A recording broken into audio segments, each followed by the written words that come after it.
Welcome to the 12th Man Rising Seahawks podcast with Kevin Daggett and Lee Vowell, and produced by engineer, producer extraordinaire Rob Steele of Coil Entertainment. I'm Lee. Kevin, how are you? Cannot complain, sir. So, we're going to talk a little bit about last week, Seahawks, Cardinals. Seahawks get a win, and then, we'll look ahead to maybe the tragedy that's going to happen this Sunday. Or, anything's possible. The Bills beat the Vikings, earlier. So, really anything is possible in the NFL. And I think that, we'll get into it in just a little bit. But I think we're all kind of thinking about how last year went when the Rams came to Seattle and it was just 34-0 at halftime, just a beat down. And, I think a lot of us may expect that same kind of thing to happen this Sunday, but, we'll get into that in just a little bit. But Earl-Thomas, of course, lost for the year, probably for his career in a Seahawks uniform, left the field very memorably against the Cardinals when he clearly got upset at something Kevin had said during the podcast and decided to flip Kevin off, who he thought was standing on the Seahawks sideline. That's the only thing I can figure. A little bit about Earl. I mean, clearly he wanted an extension. He was upset he didn't get an extension. He could still get an extension. I don't know how much this hurts. It's not like he tore ligaments or anything. It's just basically he broke his leg. He will be back next year, and hopefully he'll be just as good as he was prior to breaking his leg. And, it may not be in a Seahawks uniform, or it could be in a Seahawks uniform. It's, whoever pays him is who he's going to play for. So just your thoughts on Thomas, the way he went out again, same kind of same stadium that we lost Sherman and Cam in last year. So hopefully Seattle will never want to play in that stadium again. But what are your thoughts on Thomas and just how he left the field? Yeah, I thought that was a pretty chump move. I mean, regardless of who he was doing it to, he left it open for debate on what he was doing. He could say whatever he wants, and what Pete Carroll say, oh, give him a break, he just got injured. From what I understand, it's the same injury that he had before, right? It's the same leg, same break or whatever. That's correct. That's right, yeah. And I'm just glad nobody listened to me when I said, yeah, if he goes 3 games without being injured, sign him. Right. Because he went 3 games and then the 4th he got hurt. So, I don't. The talk is that he's played his last game as a Seahawk, and if that's the case, then we need to move on. If not, I mean, he's still a great player. I'd love to have him back because he sure does still play well, and I don't think we have anybody that can replace him at this point. So our defense just got a little bit worse, and then of course Kendricks is now suspended for the duration. So, but yeah, Earl-Thomas, he had a bad attitude about it anyway. He's pissed off at the Seahawks and all the Seahawks fans who aren't 100% behind him and understand what he's doing. So, if it's over, it's over. If it's not, I'd welcome him back. Yeah, it's funny because he went out in Game 4. Of course, Seahawks lost Chris Carson last year in Week 4 too. For the season, I don't. With the way Thomas was not playing, he didn't have a good game, to be honest. I mean, he got beat when he broke his leg. He got beat on that play, clearly beat. He wasn't. He didn't seem like he was playing as well. I know it wasn't intentional. I'm not saying that. I'm not saying he was not trying to play well. He clearly was, but he was also not playing his best game against a team that really didn't. I mean, it had Larry Fitzgerald, but he wasn't really covering Fitzgerald. It just, it was a bad game to go out on because, the Seahawks won the game in a very ugly fashion. I thought they easily should have, beaten the Cardinals by 2 touchdowns. They kind of set themselves up for that. I don't know what was going on, and I mean, it wasn't just Janikowski because. Talking about Janikowski, he proved he wasn't Blair Walsh because Blair Walsh would have never made that 52-yarder at the end to win the game.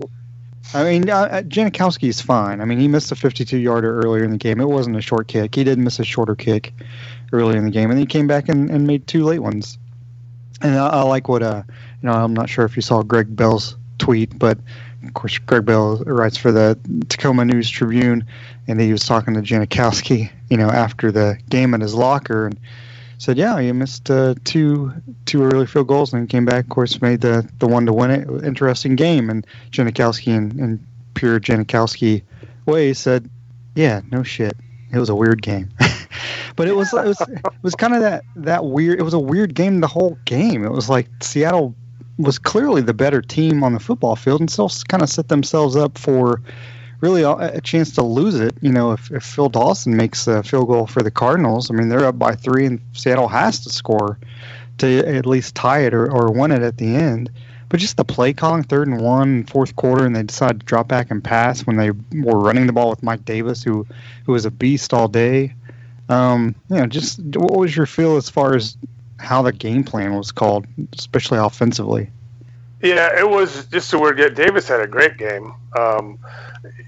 Penny, I don't know what his deal is. I hear the talk is, he'll be fine. Well, we'll see. I mean, he's, put on 16 pounds and not producing much, but he's put it on see. And then he lost 16 and then he gained 2. This is all in the last week. What's the weird thing with his weight? People talking about, you mentioned gaining 16, but it was like, he gained weight and then he lost 11 pounds and then he gained 6.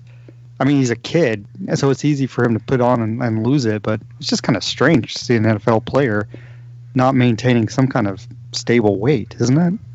It really is. And you think professional athletes that they, you monitor that stuff pretty well, but I don't know what the deal is. And I mean, if your weight's fluctuating that much, I don't know how you can be the same person 10 pounds heavier, or 15 pounds heavier or lighter. I don't understand that. I mean, these guys talk about, so-and-so lost 5 pounds or lost 10 pounds, and they're so much faster and so much leaner. And so if you gain 10 pounds, are you that much slower and that much less lean? I mean, I think it's a big deal, but yeah, the play call, I don't know. Schottenheimer I guess time will tell on him, but, yeah, Janikowski, I was about to say, so did he technically tried to lose the game and then he actually won the game? So, I mean, it is kind of crazy, but, he's missed a few field goals, but he did, he makes them when they count, I guess. So, and that's what you hired the guy for is to make them when they count. But it was an interesting game. It shouldn't even have been close. They made Rosen look better than I think he is, but they should have won that game, like you said, by at least 2 touchdowns, and they ended up, winning by a last-second field goal. So I guess a win's a win. Yeah, and there were a couple other weird things. I mean, the Seahawks ran the ball really well. I mean, even Rashad Penny had over 5 yards to carry. The team had over 5 yards to carry, and there were runs. I mean, it wasn't like, there were a couple of really long run plays that kind of skewed the stats. I mean, they literally ran for over 5 yards, earned that 5 yards to carry. Didn't make a turnover. Russell was 19 of 26. Didn't have a great game, and no touchdown passes, but didn't turn the ball over. And then they were 0 for 10 on 3rd downs. Just, what's up with the stats? So weird. And then were the Cardinals thinking they won the game just because they had more timeouts at the end? They had 3 timeouts and didn't use any of them to try to make Janikowski think about it. I didn't understand that either. They could have called 3 timeouts. Yeah, especially when the guys missed 2 already. I mean, maybe they thought, well, we don't need to ice him. He's going to miss it anyway. Well, maybe it was, maybe they're thinking, he thinks we're going to call a timeout. We don't call a timeout. But I mean, I don't know. It's weird. Yeah. So anyway, I mentioned Mike Davis, who had I was a little surprised Chris Carson, I feel like they kind of misled us a little bit. I mean, he was held out of practice with a hip injury, but, leading up to it was all, he's going to play, and then he doesn't play. He's inactive. I don't know if that was intentionally, you're not supposed to do that, but maybe they were thinking the Cardinals, had gotten ready for Chris Carson all week, but Mike Davis is basically the same kind of runner. And Davis, I mean, how many yards would have Chris Carson had in that game? Yeah, who knows? It's this running back situation. It's a very unstable situation right now for the Seahawks. I mean, we'll see. I mean, the running game for so many years was a big deal, and now it's just it's been unstable for so many years. So we'll see. Hopefully, they can get it straightened out. But I don't know. Well, Jaron Reed had another great game. Another sack, tackles for loss. This guy's going to be an All-Pro this year, right? Sure. I mean, it's a guy who, they had no interior pass rush really, and he's supplying that. I mean, as good as this defense, and the defense has been pretty good this year, and I think Ken Norton Jr. has a lot to do with that because he's kind of gotten that mindset back a little bit where they can be fired up instead of more of a, Chris Richard, kind of more of a cerebral kind of defense. But, Jaron Reed has been, we kind of waited for him. We thought he was a second round draft pick out of Alabama and kind of expected to do really good things in the first 2 years. He wasn't bad, but this year he's really taken that step forward. I mean, at this rate, he's one of the best defensive tackles in football. Yeah, he is. He's stepping up for sure. It's a good thing to see. And he mentioned Norton Jr. I think they've actually opened up the defense more with him than with Richard. Richard was just this conservative guy. I don't know if it was Pete Carroll who was calling the defenses, but they didn't run a lot of stunts and things. And this year they seem to be opening up a little bit and doing some different things with people. So. And you mentioned, of course, Michael Kendricks being suspended, so he's no longer a member of the Seahawks. Isn't it coincidental though that just when he left, it looks like KJ Wright's coming back? It's almost like Seattle knew, we're going to have this guy for so many weeks, and then when Wright comes back, he basically is switching out positions. That seemed weird too. It sure would be nice to still have him, though. Oh yeah. No, he was playing great. He was out of his mind. I mean, he was creating plays. I mean, but hopefully KJ Wright. Once KJ Wright came back, I mean, Kendricks was going to take a seat on the bench anyway, because they only play two linebackers, and hopefully Wagner and Wright can stay healthy. But yeah, I mean, Kendricks was playing extremely well. It's funny because they won the game. They lost Earl-Thomas. I think Will Dissly is a big loss, not just from receiving. I think huge. Blocking. Yeah, I mean the run game just didn't seem the same once he got hurt. To be honest. No, it's a huge loss because he was up and comer. Played at the UW and he was an up and comer doing a good job catching the ball, blocking, just a beast. And now he's not there, so hopefully Vanette will step up. Yeah, and I think they do have Ed Dixon coming back, in week 2 weeks from now. I think he's available to come off the PUP or injured reserve list, I think. So they'll get him back, and basically they signed him because he could block. So hopefully he kind of steps in where Dissly left off. Because Nick Vanette, who was funny because he got drafted out of college because he could block, and he's a decent blocker, but I don't, now he's more of a pass catcher than a blocker at this point, especially with Dissly kind of taking over his role. But yeah, I mean, they won the game 20-17, but it just kind of feels like the whole week felt like they lost it. Felt like a loss. Because it should have been a rout. I mean, everybody was expecting Cardinals are the crappiest offense in the league, and Seahawks aren't the best, but they're better. Right. And they sure didn't look like it. No. Yeah, but a road win is a road win, I guess. But, they do have the Rams, 4-0 Rams coming off a win over the Vikings. So, Los Angeles, number 2 offense in the league in scoring at least, behind the Chiefs, who, the Seahawks play the Chiefs later in the season. 3rd in passing, 7th in rushing. Their defense was really supposed to be the strength of the team. I mean, every unit, even special teams that the Rams have, was a strength compared to other teams. But really, the defense was supposed to be the strength of the team, and they haven't really played that well. I mean, they gave up 31 points to the Vikings, who aren't great offensively. Again, it was 34-0 last time Los Angeles came to Seattle to play, and we can't even count the first game of last year when Seattle went on the road and beat the Rams, because the Rams were still kind of finding out who they were, and Seattle still had Cam Chancellor, Richard Sherman, and Earl-Thomas playing. So that team is just completely different now. I'll be honest, I don't know who has I don't have faith that I feel like Seattle has a chance because anything can happen. It is at home. Seattle has to play a perfect game to win, and they can play. They can play a perfect game. They've got talent. They just have so many question marks. I mean, Kendrick Thompson coming in for Earl-Thomas. How good is he going to be? Trey Flowers is playing a little bit better, but just, I mean, the scheme, and actually, come to think of it, Sean McVay's scheme is fantastic, and he can scheme. Maybe it actually helps the Seahawks that they have so many question marks and young players on defense that McVay's like, I'm still kind of trying to figure these guys out because I don't really know what they can do, because even Seattle doesn't really know what they can do. You have any hopes that Seattle can win this game on Sunday? Well, I'm waiting for that rule change to come in some offseason where they have, they give a team a gimme every year, and because that would probably be this game. They might wait till they play the Rams at home, but down in LA. But this might be a gimme, and I don't have much confidence at all. I mean, the defense is, the defensive backfield's kind of a mess now with Thomas being out, and maybe they'll come together. I don't know.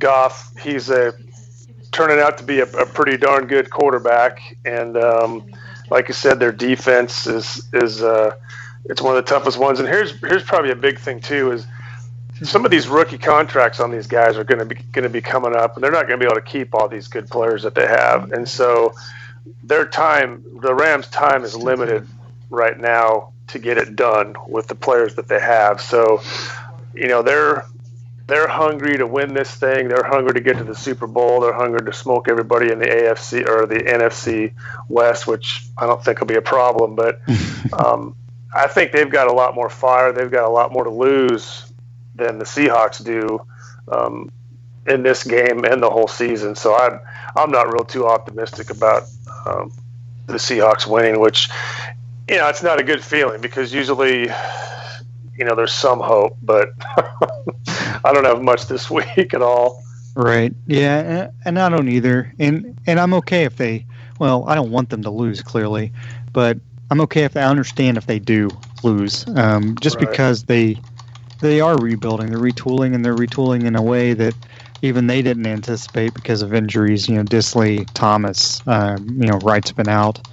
I mean, they're struggling, and hopefully Chris Carson can come back. And the only way I see them winning this game is the obvious way, which is they just keep the ball, they keep running the ball, and it's a matter of chewing up the clock while that, because the offensive line's done a really good job of run blocking, no matter who they play, especially with J.R. Sweezy and getting DJ Fluker back. I think has been huge, but I think that's the only way they win it. And then defensively, they just have to. They have to basically score enough points on offense, and 20 is not going to do it, and 27 is probably not going to do it. No. But, they need to dominate time of possession, even though the Rams score really fast. The Rams are going to get some big plays, but Seattle just has to chew up enough clock where, they need to have 35 minutes offensively, to time of possession to win this game at least, I think, which is, 35-25 is one-sided, but the Rams score so fast. So they need to take a chance that the Rams defense just gets tired at the end. And the Rams have trouble themselves on third down conversions, just like the Cardinals did. Of course, then the Seahawks go down there and they're 0 for 10 on third down, so it tells you what stats are worth. But anyway, KJ Wright's coming back. There's some hope. I mean, there's still a football game. They're tied 0-0 to start the game, so Seattle plays perfectly and runs the ball really well. And Brian Schottenheimer calls the game of his life. I think Seattle can win, but that's not my hope. So, I'll go ahead and I think Seattle loses. I don't think they score enough points. I think they probably end up with 17 points maybe. I don't think they have the offense. They haven't shown the offense this year that can put up enough points. And I think the Rams won 35-17. So, what do you think? Yeah, I'm going to go with my buddy Miller. He's predicting 45-24 Rams. So I'm going to go with him, and I think that's probably it's a sad prediction. I think the Rams are going to score a lot, and hopefully the Seahawks can make a game of it. But yeah, 45-24. Actually, that score gives me some hope. 24 points by the Seahawks on the Rams, that's pretty good. Yeah. All right. Yeah. Makes me look. Hopefully we'll have the ball long enough to do that, right? That's right. Yeah. Yeah. Maybe it's a Tyler Lockett punt return, and I don't know. Anyway, so that's our show. Thanks for listening. Again, that's Kevin. I'm Lee, and thanks to Rob Steele of Coil Entertainment for producing the show. But Kevin, as always, you have the last two words. Go Hawks.